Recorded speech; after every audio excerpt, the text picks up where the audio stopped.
Every single time somebody asks me if I have a favorite book, I make everybody in the room shut up so I can say this. The Power of Now by Eckhart Tolle literally solved every single emotional issue I have ever had. The complex, deeply rooted emotional issues that have plagued me for 22 years, that I have gone to therapy for, that therapy didn't even fix, all gone with this one book. It introduced me to the simple idea that the past literally does not exist. The only time the past exists is when you think about it in your head. I was allowing issues from the past that no longer existed to continue to bother me. I was allowing things that people had done in my past to bother me in the present moment when the past literally doesn't exist.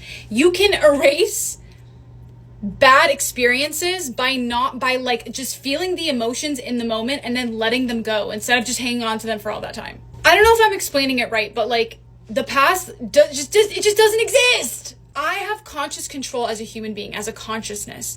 I have control over what I think about and feel. The past only has as much significance as I am assigning to it. And then the book Breaking the Habit of Being Yourself by Joe Dispenza taught me that the reason why I was continuing to hold on to it is because my body had memorized the physiological experience of rejection or abandonment or whatever the wound was. Even if my mind had already let go of this experience, my brain had already taken a mental screenshot of what it felt like to be rejected or abandoned. So I kept re-experiencing the emotions, which were triggering thoughts of the same nature. So by teaching your brain new emotions, like creating new emotions starting from your brain, and so you can experience them and you can rewire your body's emotions that it feels regularly, and by actively releasing the past, nothing has to affect you ever emotionally. As human beings, it's in our nature, it's like a primitive instinct for our bodies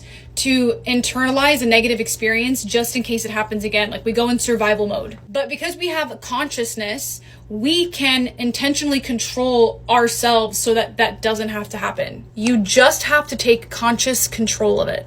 Your thoughts, your state of being, all of it, and train it with new habits. So yeah, not one book, I'm sorry, it ended up being two. The Power of Now and Breaking the Habit of Being Yourself. Life-changing.